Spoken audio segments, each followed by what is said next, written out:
நல்ல பிதாவே, இந்த நாளுக்காய் உங்களுடைய பாத்திரம் வருகிறோம். உங்களுடைய சமூகத்தில் நாம் இந்த நாளில் விசேஷமாக சந்தோஷ் முரளிக்காகவும் கல்பனா ஜாக்சனுக்காக நாம் ஜெபிக்க போகிறோம். கர்த்தர் நிச்சயமாகவே நம்முடைய ஜெபத்தை கேட்கிற தேவன். நிச்சயமாக இந்த 2 பேருக்கு நல்ல சுகத்தையும் நல்ல பலத்தை தந்து நடத்தும்படியாக நம்மத்தில் ரூபன் வந்து ஜெபம் பண்ணோம். 2 பேருக்கு கர்த்தர் நல்ல சுகம் தரணும். சுகத்தை தந்து கர்த்தர் சாட்சியாக நிறுத்த வேண்டும். அதற்காக நாம் ஜெபிப்போம். நன்றியோடு துதிக்கிறோம், சோத்தரிக்கிறோம். இம்மட்டுமாய் உம்முடைய வார்த்தையினாலே எங்கள் ஒவ்வொருவருடன் நீர் பேசினீர் ஆண்டவரே. தொடர்ந்து அந்த வார்த்தைகளை நாங்கள் கடைப்பிடித்து அதை எங்கள் வாழ்க்கையிலே நடைமுறைப்படுத்திக் கொள்ள எங்களுக்கு நீர் உதவி செய்யும். இப்பொழுதும் சொல்லப்பட்ட ஜெப குறிப்புக்காக சோத்தரிக்கிறோம். சந்தோஷ் முரளிக்காகவும் கல்பனா சகோதரிக்காகவும் சோத்தரிக்கிறோம் ஆண்டவரே. தேவரீர், உம்முடைய பிள்ளைகளுக்கு நீர் சுகத்தை தருகிற தேவன் ஆண்டவரே. நீர் ஆண்டவரே அவர்களை தொட்டு சுகப்படுத்தும். இனி அவர்கள் பலவீனன் என்று சொல்லாதபடிக்கு பலவான்களாய் மாற்றும்படிக்காக சோத்தரிக்கிறோம் ஆவியானவரே.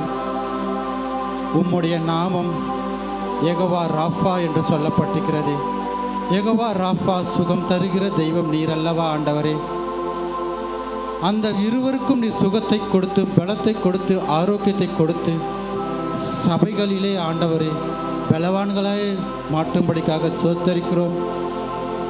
உம்முடைய வார்த்தைகள் அனுதினமும் சந்தோஷ் முரளிக்காக கல்பனாவுக்காக அவர்கள் ஆத்துமத்திலே அந்த வார்த்தையானது பலப்படுத்தும்படிக்காக சோத்தரிக்கிறோம்.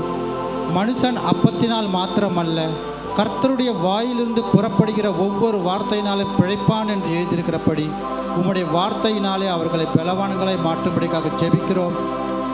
நீர் இஸ்ரவேலரின் ரண வைத்தியர் நீரே, கீலேயாத்தின் பிசின் தைலமும் நீரே ஆண்டவரே. உம்முடைய ஒரு வார்த்தையினால் 100க்கு அதிபதியானவன் உடைய வேலைக்காரன் சொந்தமானான் ஆண்டவரே.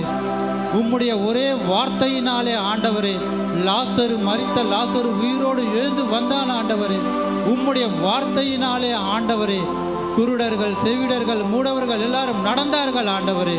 உம்முடைய வார்த்தையின் வல்லமை அன்பு சகோதரிக்கும் அன்பு சகோதரனுக்கும் ஆண்டவரை இறங்கி வருவதாக இப்பொழுது நாங்கள் சபையாராகிய ஒரு மனதோடு நாங்கள் ஜெபிக்கிறோம் ஆவியானவரே. சபையிலே அவர்கள் வருகிற வாரத்திலே சாட்சி சொல்லத்தக்கதாக நீர் பெரிய காரியங்களை அற்புதங்கள் செய்யும்படியாக ஜெபிக்கிறோம். நீரே ஆசீர்வதியும். துதிக்கான மகிமை உமக்கே செலுத்துகிறோம். இயேசுவின் நாமத்தின் மூலமாக ஜெபிக்கிறோம் ஜீவனுள்ள நல்ல பிதாவே, ஆமென்.